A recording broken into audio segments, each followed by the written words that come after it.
Welcome to India's only real estate and infrastructure news channel Reality and Reports 24/7। आज हम बात करेंगे कैसे हाल ही में वित्त मंत्री निर्मला सीतारमण और वाणिज्य मंत्री पीयूष गोयल के बयान से ब्याज दरों में कटौती का मुद्दा चर्चा का विषय बन गया है। दरअसल अब बहस इस बात पर चल रही है कि रिटेल महंगाई दर को ध्यान में रखते हुए ब्याज दरें घटानी चाहिए या फिर इन्हें तय करने के लिए इससे भी बड़ी तस्वीर को देखना चाहिए। ब्याज दरों में कटौती की मांग।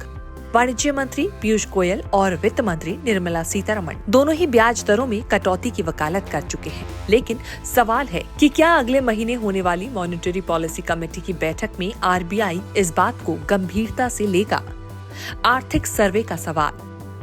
2023-24 के आर्थिक सर्वे में भी इस मुद्दे को उठाया गया था। सर्वे में कहा गया था कि रिटेल महंगाई दर में खाने पीने के सामान के साथ ही एनर्जी प्राइस शामिल होते हैं, जबकि ब्याज दर को तय करने का आधार केवल कोर महंगाई दर होना चाहिए।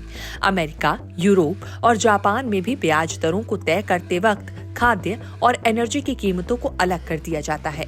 जानकारों के मुताबिक रिटेल महंगाई दर को आधार बनाकर ब्याज दर तय करना गलत है, क्योंकि खाद्य वस्तुओं की कीमतें अक्सर सप्लाई की कमी की वजह से बढ़ती हैं और अगर बाकी सामानों की कीमतें बढ़ने लगती हैं, तो उन्हें मौद्रिक नीति के जरिए कंट्रोल किया जा सकता है। इस बात को समर्थन करते हुए वित्त मंत्री निर्मला सीतारमण ने भी कहा था कि आलू, प्याज और टमाटर जैसे सामानों के दाम की वजह से रिटेल महंगाई दर बढ़ रही है। इन सामानों की कीमत मौसम की वजह से बढ़ती है और इसमें कोई स्थिरता नहीं होती।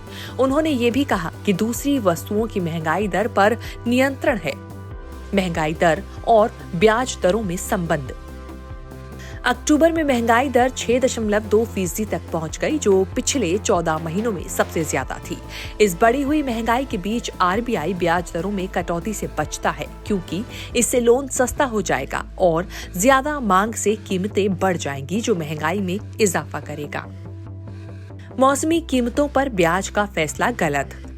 जानकारों के मुताबिक मौसमी बदलावों जैसे सब्जियों की कीमतों में बढ़ोतरी को आधार बनाकर ब्याज दरों का फैसला करना गलत है।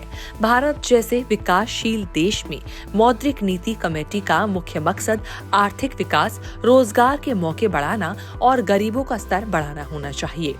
थोक महंगाई, खुदरा महंगाई दर में अंतर। जानकारों का ये भी कहना है कि थोक महंगाई दर और खुदरा महंगाई दर में बहुत अंतर होता है, इसीलिए रिटेल महंगाई दर को आधार बनाकर ब्याज दरें तय करना ठीक नहीं है। रियलिटी एंड रिपोर्ट्स 24/7 पर हम आपको इस तरह की और भी जानकारी देते रहेंगे। Thank you for watching this report on reality and reports 24/7।